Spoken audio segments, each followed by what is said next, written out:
सबको जय मसीह की। आइए हम प्रार्थना करें। महान परमेश्वर, आपके शुक्रगुजार है इस समय के लिए। खासकर हम आज सताव की भविष्यवाणी पर सीखने जाने वाले हैं। प्रभु जी, हमें सीखने समझने के लिए एकाग्र मन दीजिए और खासकर इस भविष्यवाणी का मतलब समझकर हमारी जिंदगी को सुधार कर परमेश्वर यीशु मसीह के आगमन के लिए अपने आप को तैयार करने के लिए तो हमें मदद सहायता करना। आज के वचन पर तो अपनी आशीष पाना प्रभु जी, और हमें पवित्र आत्मा का मसा देकर हमें चलाना। यीशु मसीह के नाम से मांगते हैं, सुन और कबूल कीजिए। आमीन। सबको जय मसीह की। आज हम सताव इस भविष्यवाणी के बारे में सीखेंगे, समझेंगे कि बाइबल इस सताव के विषय में क्या कहती है। आज हम देखेंगे कि सताव इस विषय के बारे में बाइबल को समझने में क्या क्या नए नए नाम और क्या क्या उपाधियां दी गई है। सताव का स्वरूप कैसा होगा, सताव क्यों होगा, सताव में कौन कौन होगा और सताव किस तरह पूरा होना है, ये आज हम देखेंगे। आज हम ये भी देखेंगे कि सताव के वक्त जो भविष्यवाणी हुई है उसके बारे में बाइबल में अलग अलग वचन दिए हुए हैं, और मैं इन वचनों को पूरा पूरा पढ़ूंगी ताकि आप एकाग्र मन से सुनकर इस सताव की भविष्यवाणी को अच्छी तरह समझेंगे। बाइबल में एक बहुत भयानक घटना की भविष्यवाणी दी गई है, सताव। और ये सताव इस तरह की चीज है जो कभी सोची नहीं जा सकती है, समझी नहीं जा सकती है। और इस सताव के बारे में बाइबल में काफी सारे वचन दिए गए हैं। हम देखेंगे कि बाइबल में इन वचनों के द्वारा हमें समझ में आएगा कि धरती पर काफी विनाश होना है जब ये सताव की भविष्यवाणी का पूर्ण होना है। सताव की भविष्यवाणी के अलग अलग नामों से हम किस तरह समझ सकते हैं। सताव को परमेश्वर का दिन भी समझा जाता है, सताव को परमेश्वर के ताड़ना का दिन भी समझा जाता है, सताव को आखिरी समय भी समझा जाता है, सताव को परमेश्वर का क्रोध भी समझा जाता है, सताव को परमेश्वर का न्याय भी समझा जाता है, सताव को दुनिया का अंत भी समझा जाता है, सताव को उस परेशानी, उस कठिनाई को समझा जाता है जो हमने कभी सोची या समझी नहीं है। सताव बहुत भयानक चीज है। और इस सताव का स्वरूप क्या है, बाइबल में क्या वचन दिए गए हैं। यशाया 13:6, 7, 10 और 11 में लिखा है, हाय हाय करो क्योंकि यहोवा का दिन समीप है। वह सर्वशक्तिमान की ओर से मानो सत्यानाश करने के लिए आता है। इस कारण सबके हाथ ढीले पड़ेंगे, हर एक मनुष्य का हृदय पिघल जाएगा, क्योंकि आकाश के तारागण और बड़े बड़े नक्षत्र अप्राप्त प्रकाश न देंगे, और सूर्य उदय होते होते अंधेरा हो जाएगा, और चंद्रमा अपना प्रकाश न देगा। मैं जगत के लोगों को उनकी बुराई के कारण उनके दुष्टों और उनके अधर्म का दंड दूंगा। मैं अभिमानियों का अभिमान को नाश करूंगा और उपद्रव करने वालों के घमंड को तोड़ूंगा। मैं मनुष्य को कुंदन सा और आदमी को ओपीर के सोने से भी अधिक महंगा करूंगा। इसलिए मैं आकाश को कपाऊंगा और पृथ्वी अपने स्थान से टल जाएगी। यह सेनाओं के यहोवा का रोष के कारण और उसके भड़के हुए क्रोध का दिन होगा। हम ये वचन आज ध्यान पूर्वक सुनेंगे, क्योंकि इन वचनों के द्वारा हमने सरलता से समझ आएगा कि सताव का मतलब क्या है। यशाया 34:2-4 में ये लिखा हुआ है, यहोवा सब जातियों पर क्रोध कर रहा है और उनकी सारी सेना पर उसकी जलजलाहट भड़की हुई है। उसने उनको सत्यानाश होने और संहार होने को छोड़ दिया है। उनके मारे हुए फेंक दिए जाएगा और उनकी लोथों की दुर्गंध उठेगी। उनके लहू से पहाड़ गल जाएंगे। आकाश के सारे जन जाते रहेंगे और आकाश कागज की नाई लपेटा जाएगा, और जैसे दाखलता व अंजीर का वृक्ष के पत्ते मुरझाकर गिर जाते हैं, वैसे ही उसके सारे जन धुंधले होकर जाते रहेंगे। यशायाह 63, 3, 4 और 6 में लिखा है, मैंने तो अकेले ही होड़ में दाख रौंद दी है और देश के लोग में से किसी ने मेरा साथ नहीं दिया। हाँ, मैंने अपने क्रोध में आकर उन्हें रौंदा और जलाकर उन्हें लताड़ा। उनके लहू के छींटे मेरे वस्त्र पर पड़े हैं। इसी से मेरा सारा पहरा धब्बेदार हो गया, क्योंकि पलटा लेने का दिन मेरे मन में था और मेरी छुड़ाई हुई प्रजा का वर्ष आ पहुंचा है। हाँ, मैंने अपने क्रोध में आकर देश देश के लोग को लताड़ा। अपनी जलजलाहट से मैंने उन्हें मतवाला कर दिया और उनके लहू को भूमि पर बहा डाला। लूका रचित समाचार 21, 25 और 26 में भी इस सताव के बारे में लिखा है, और ये सताव किस तरह होगा ये आज हम इन वचनों के द्वारा समझ रहे हैं। और सूरज और चांद और तारों में चिन्ह दिखाई देंगे और पृथ्वी पर देश देश के लोगों को संकट होगा, क्योंकि वे समुद्र के गरजने और लहरों के कोलाहल से घबरा जाएंगे और भय के कारण और संसार पर आने वाले घटनाओं की बाट देखते देखते लोगों के जी में जी नहीं रहेगा, क्योंकि आकाश की शक्तियां हिलाई जाएंगी। पहला थिस्सलुनीसियंस 5, 2 और 3 में लिखा है, क्योंकि तुम आप ठीक जानते हो कि जैसे रात की छोर आता है वैसे ही प्रभु का दिन आने वाला है। क्योंकि तुम आप ठीक ही जानते हो, जैसे रात को चोर आता है वैसे ही प्रभु का दिन आने वाला है। जब लोग कहते हैं कि कुशल है और कुछ भय नहीं, तो उन पर एकाएक विनाश आ पड़ेगा, जिस प्रकार गर्भवती को पर पीड़ा, और वे किसी रीति से बचेंगे। प्रकाशित वाक्य 6, 12 से 17 तक लिखा हुआ है इस सताव के बारे में। और जब उसने छठवीं मोहर खोली, तब मैंने देखा कि एक बड़ा भूईडोल हुआ और सूर्य कंबल की नाई काला और पूर्व चंद्रमा लहू का सा हो गया, और आकाश के तारे पृथ्वी पर से ऐसी गिर पड़े जैसे बड़ी आंधी से हिलकर अंजीर के पेड़ में से कच्चे फल झड़ते हैं। और आकाश ऐसी सरक गया जैसे परत लपटने से सरक जाता है, और हर एक पहाड़ और टापू अपने स्थान से टल गया। ये बातें जो मैंने अपनी वचन में से पढ़ी है, ये बातें सताव के बारे में हमें स्पष्टीकरण देती है। आज हम ये भी देखेंगे कि सताव कितने दिन, कितना टाइम लगना है इसको, इसकी कितनी आयु होनी है। हमको जब ये सताव का आयु कितनी है, या सताव कितने दिनों तक चलना है, तब हमने दानियल 9, 24 और 27 तक पढ़ना चाहिए, और इससे हमें पता चलेगा सताव की आयु कितनी होगी। तेरे लोग और तेरे पवित्र नगर के लिए 70 सप्ताह ठहराए गए हैं, और उनके अंत तक अपराध का होना बंद हो और पापों का अंत और ना हो। यानी इसका मतलब है, हमें ये नहीं पता, ये हमें ज्ञात नहीं है कि ये 70 हफ्ते जो है ये कंटिन्यूस होने वाले, लगातार होने वाले, कि इसमें बीच में गैप होने वाला है।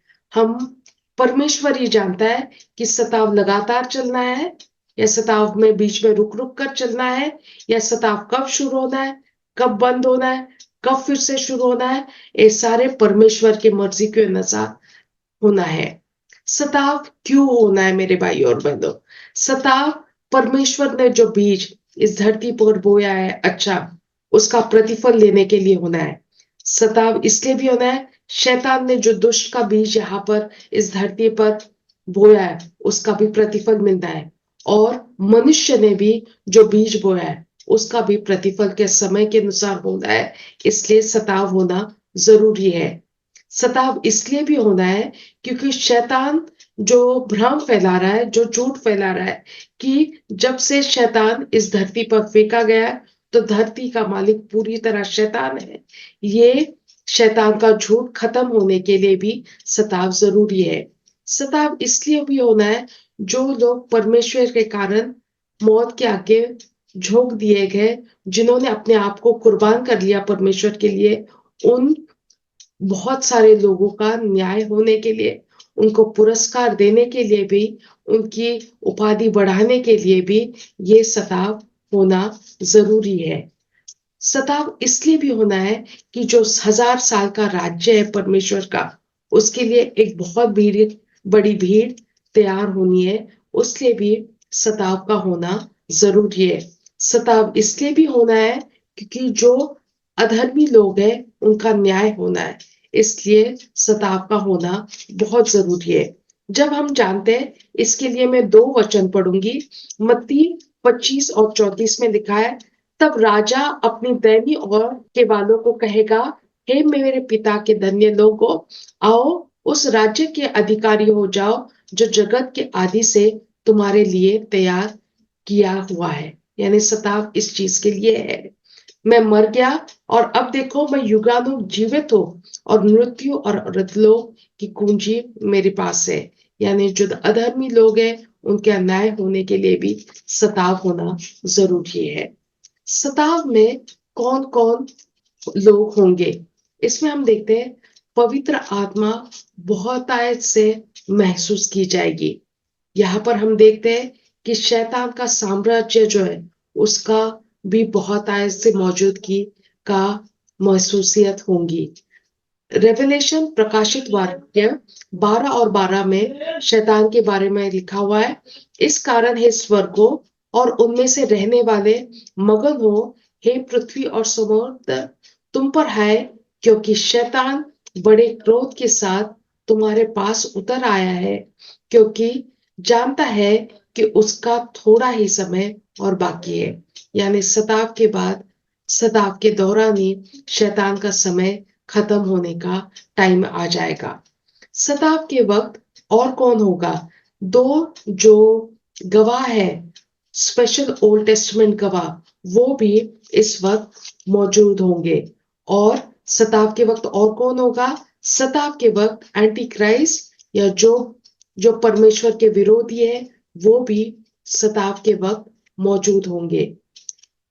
दानियल 7 और 25 में इसके बारे में लिखा है, और वह परम प्रधान के विरुद्ध बातें कहेगा और परम प्रधान के पवित्र लोगों को पीस डालेगा, उस समय और व्यवस्था के बदल देने की आशा करेगा, वरन 3.5 काल तक वे सब उसके वश के कारण दिए जाएंगे। यानी सताव के वक्त परमेश्वर के विरोधी लोग बहुत ज्यादा होंगे। हम देखते हैं तब वह राजा अपने इच्छा के अनुसार काम करेगा, यानी परमेश्वर अपनी इच्छा के अनुसार काम करेगा और अपने आप को सारे देवताओं से ऊंचा और बड़ा ठहरेगा, वरन सब देवताओं के परमेश्वर के विरुद्ध भी अनोखी बातें कहेगा। और जब तक परमेश्वर का क्रोध न हो जाए, तब तक उस राज्य का कार्य सफल होता रहेगा, क्योंकि जो कुछ निश्चय करने का ठाना हुआ है, वो अवश्य ही पूर्ण होना है। हम देखते हैं कि ये बातें जब हो रही है, तब हमने देखना है कि सताव के वक्त और कौन कौन होगा। जो झूठा भविष्यवक्ता है, वो भी वहां पर होगा। रेवलेशन 13 और 11 में लिखा है, फिर मैंने एक और पशु को पृथ्वी से निकलता हुआ देखा, उसको मेमने से 2 सींग होंगे और वो अजगर की नाई बोलता होगा। यानी सताव के वक्त झूठा भविष्यवक्ता भी मौजूद होगा। काफी सारे जरूरी स्वरदूत भी होंगे। स्वरदूत इस सताव के वक्त क्या काम करेंगे? वो 7 तुतारियां बजाएंगे, वो 7 क्रोध के, परमेश्वर के क्रोध के प्याले उतारेंगे। कोई स्वर्गदूत होंगे जो परमेश्वर की मोहर लेकर चलेंगे, कोई स्वर्गदूत होंगे जो सोने के, परमेश्वर के धूप धूप पात्र है उनको लेकर चलेंगे, कोई स्वर्गदूत होगा जो मापदंड का यंत्र लेकर चलेंगे, कोई स्वर्गदूत होंगे जो परमेश्वर का अनंत काल का समाचार है वो लेकर चलेंगे, कोई स्वर्गदूत होंगे जो फसल की कटनी वाला यंत्र लेकर चलेंगे, कोई स्वर्गदूत है वो विनाश का समाचार लेकर चलेंगे, कोई स्वर्गदूत है जो अनोखा सा सुसमाचार लेकर चलेंगे, कोई स्वर्गदूत होंगे जो एक चाबी और जंजीर को लेकर शैतान को बांधने के लिए तैयार रहेंगे। हम देखते हैं कि इस वक्त कहा जाता है कि एक बहुत बड़ी टिड्डियों की टोली चलेगी। और वो टिड्डियां कहाँ से आएंगी, वो अथाह कुंड से बाहर आएंगी। इसके बारे में वर्णन दिया है प्रकाशित वाक्य 9:7 से 10 में लिखा हुआ है। और उन टिड्डियों को आकर लड़ाई के लिए तैयार किए हुए घोड़े से तेरे, और उनके सिरों पर मानो सोने के मुकुट थे, और उनके मुंह मनुष्य कैसे थे, और उनके बाल स्त्रियों कैसे, और दांत सिंहों कैसे थे, और वो लोहे के सी जिल्म पहने हुए थे, और उनके पंख का शब्द ऐसे था जैसे रथों और बहुत से घोड़ों को जो लड़ाई में दौड़ते हैं। और उनकी पूंछे बिच्छुए कैसे थी, और उनमें से डंक थे, और उनके 5 5 महीने तक मनुष्य को दुख पहुंचाने के जो सामर्थ्य थी वो उनके पीछे में थी। ये ये मनुष्य जैसे मुंह वाले टिड्डिया, या ये मनुष्य मुंह वाले जैसे जो दुष्ट है, वो क्या करेंगे, उनसे क्या विनाश होगा, इसके बारे में प्रकाशित वाक्य 9:4 से 7 में लिखा है। और उनसे कहा गया, फिर न पृथ्वी से घास को, न किसी हरियाली को, न किसी पेड़ को हानि पहुंचाना, केवल उन मनुष्यों को जिनके माथे पर परमेश्वर की मुहर नहीं है, और उन्हें मार डालने को नहीं, पर 5 महीने तक लोगों की पीड़ा देने का अधिकार दिया गया। और उनकी पीड़ा ऐसी थी जैसे बिच्छू के डंक मारने से मनुष्य होती है। उन दिनों में मनुष्य मृत्यु को ढूंढेंगे और न पाएंगे, और मरने की लालसा होगी, और मृत्यु उनसे भागेंगी। हम देखते हैं कि ये जब बातें होंगी, तब ना हम ये भी देखेंगे कि एक बहुत बड़ी सेना होगी, और उनके ऊपर दुष्ट के सैनिक होंगे, और ये दुष्ट के सैनिक ऐसा करेंगे जो हमने देखना है। इसके बारे में लिखा है प्रकाशित वाक्य 9:17 से 19 में लिखा हुआ है, ये दुष्ट और दुष्ट की सेना के बारे में। और मुझे इस दर्शन में घोड़े और उनके ऐसे सवार दिखाई है जिनके झिल में आग और धूम्रपान और गंधक की सी थी, और उनके घोड़ों के सर सिंहों के सिरों के थे, और उनके मुंह के आग और धुआं और गंधक निकलती थी। और इन तीनों मरियों अर्थात आग और धुएं और गंधक कैसे जो उनके मुंह से निकलती, मनुष्य की 1/3 मार दी गई थी, क्योंकि उन घोड़ों के सामर्थ उनके मुंह में और उनकी पूंछों में थी। इसलिए उनके पूंछों सांपों की सी थी, और उनकी पूंछों के सिर भी थे, और इन्हीं से वो पीड़ा पहुंचाते थे। हम देखते हैं कि ये सब जब बातें हम सीख रहे हैं, तब हम देखते हैं इस सताव के वक्त कौन कौन होंगे। तब उनमें हम देखते हैं शामिल है 3 दुष्ट आत्माएं भी। और इन दुष्ट आत्माओं के बारे में लिखा हुआ है प्रकाशित वाक्य 16:13 से लेकर 14 तक। और मैंने उस अजगर के मुंह से, और उस पशु के मुंह से, और उस झूठा भविष्यद्वक्ता के मुंह से 3 अशुद्ध आत्माओं को मेंढकों के रूप से निकलते हुआ देखा। हम जब ये बातें देख रहे हैं कि ये सब चीजें हो रही है, तब सताव के वक्त एक परमेश्वर का जन भी वहां पर है। और इस परमेश्वर के जन के बारे में प्रकाशित वाक्य 19:11 से लेकर 16 तक लिखा हुआ है।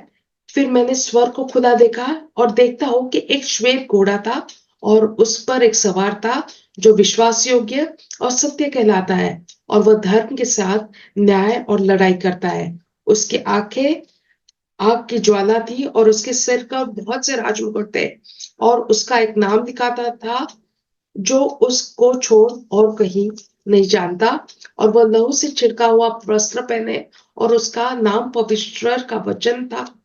और स्वर्ग की सेना श्वेत घोड़े पर सवार और श्वेत और शुद्ध मलमल पहने हुए उसके पीछे पीछे है। और जाति जाति को मारने के लिए उसके मुंह से एक चोखी तलवार निकलती थी, और वो लोहे का राजदंड लिए हुए उन पर राज्य करेगा।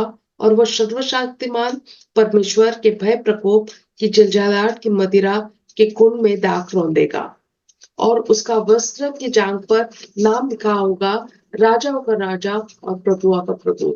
ये परमेश्वर का जन यकीनन परमेश्वर यीशु मसीह है। उसका नाम विश्वास योग्य और सच्चा है। उसका नाम परमेश्वर का वचन है। उसका नाम राजाओं का राजा है, प्रभुओं का प्रभु है और उस पर एक नाम लिखा होगा जो सिर्फ वो अपने आप ही पहचानता है। परमेश्वर यीशु मसीह क्यों आएगा? परमेश्वर यीशु मसीह जातियों का न्याय करने आएगा, जातियों पर राज्य करने के लिए आएगा, जातियों के पापों को दंड देने के लिए आएगा। हम जब ये देखते हैं तब हम देखते हैं सप्ताह में और क्या-क्या चीजें होने वाली है। हम देखते हैं कि सप्ताह में हम देखते हैं कि मुहरें भी खोली जाएगी। हम देखते हैं कि 2 गवाहों की भी सेवकाई दी हुई है और ये 2 गवाह क्या करेंगे? हम ये देखते हैं कि ये 2 गवाहों की सेवकाई में ये होगा कि इनकी पहचान ये शायद ये भविष्यवक्ता मूसा और एलीशा है और इनका बारे में लिखा है कि वो भविष्यवाणी करेंगे, वो उसी तरह उनके दुश्मनों का नाश करेंगे, जैसे दुश्मन उनका नाश करना चाहते हैं। वो बारिश को 3 साढ़े 3 साल धरती पर आने नहीं देंगे, वो पानी को खून में बदल डालेंगे और वो धरती को अलग-अलग नाना प्रकार की विपत्तियों से नवाजेंगे। हम देखते हैं कि वो जब उनके मौत आखिरी में जब परमेश्वर विरोधी करेगा, तब वो उनकी जो लोते हैं वो कब्र में डालने से मना करेगा, बट वो सड़कों पर डाल देगा और पूरी जातियां एक दूसरे को गिफ्ट्स भेजेंगी कि 2 परमेश्वर के भविष्यवक्ता या परमेश्वर के गवाह जो है वो मर गए हैं और काफी दिनों तक 3.5 दिनों तक ये लोते इन 2 गवाहों की दिखती रहेगी, बट एक बहुत बड़ा आवाज स्वर्ग से आएगा और ये वापस पुनरुत्थित हो जाएंगे ये 2 गवाह और वो परमेश्वर के पास चले जाएंगे। हम देखते हैं कि ये जब हो जाएगा तब बीच में भी कुछ होना है इस इस सताव के वक्त। हम देखते हैं कि ना जो शैतान है उसका भी बहुत बड़ा हर्ष होने वाला है और शैतान के लिए कहा जाता है कि शैतान पहले परमेश्वर का अभिकरूप था, वो शैतान का खास दुश्मन है। शैतान ना इस धरती पर परमेश्वर विरोधी लोगों को चलाता है और वो खुद परमेश्वर विरोधी है और वो आखिरी समय में उसका आग के झील में नाश होना है। हम देखते हैं कि जब आखिरी सताव के वक्त होगा तब परमेश्वर विरोधी लोगों का बहुत ज्यादा काम बढ़ जाएगा और परमेश्वर विरोधी कामों के कारण बहुत सारे विश्वासी लोग भी परमेश्वर विरोधी लोग मार देंगे। कुछ परमेश्वर विरोधी लोग थक हार कर परमेश्वर विरोधी के उपासक भी बन जाएंगे और ऐसा भी होगा कि कुछ परमेश्वर के लोग आखिरी समय में भी बचा लिए जाएंगे। जब ये आखिरी समय में जो लोग बचेंगे तब हम ये देखते हैं कि आखिरी जो मुहर है वो भी खोली जाएगी और इस आखिरी मुहर पर जब खोली जाएगी तब ये लिखा जाएगा कि जब ये लिखा हुआ है प्रकाशित वाक्य 8, 9, 11 और 15 से 19 में और जब 7वें की तुरही फूकी तब स्वर्ग में इस विषय में बड़े-बड़े शब्द होने लगेंगे कि जगत के राज्य हमारे प्रभु का है और उस मसीह का हो गया और वह युगानुयुग राज करेगा और 24 प्राचीन जो परमेश्वर के सामने अपने सिंहासन पर बैठे हैं, मुंह के बल गिर पर परमेश्वर का दंडवत करेंगे और कहने लगेंगे कि हे सर्वशक्तिमान प्रभु परमेश्वर जो है और जो था, हम तेरा धन्यवाद करते हैं कि तूने अपने बड़े सामर्थ के काम में लाकर राज्य किया है और अन्य जातियों ने क्रोध किया और तेरा प्रकोप आ पड़ा और वह समय आ पहुंचा है कि मरे हुए का न्याय किया जाए और तेरे दास भविष्यवक्ताओं और पवित्र लोगों और उन छोटे बड़ों को जो तेरे नाम से डरते हैं बदला दिया जाए और पृथ्वी के बिगड़ने वाले नाश किए जाए और परमेश्वर में जो मंदिर है और खोला गया और उस मंदिर में उस वाचा का संदेश दिखाई दिया और बिजली का शब्द सुना और गर्जना और भूल डोल हुई और बड़े बड़े ओले पड़े।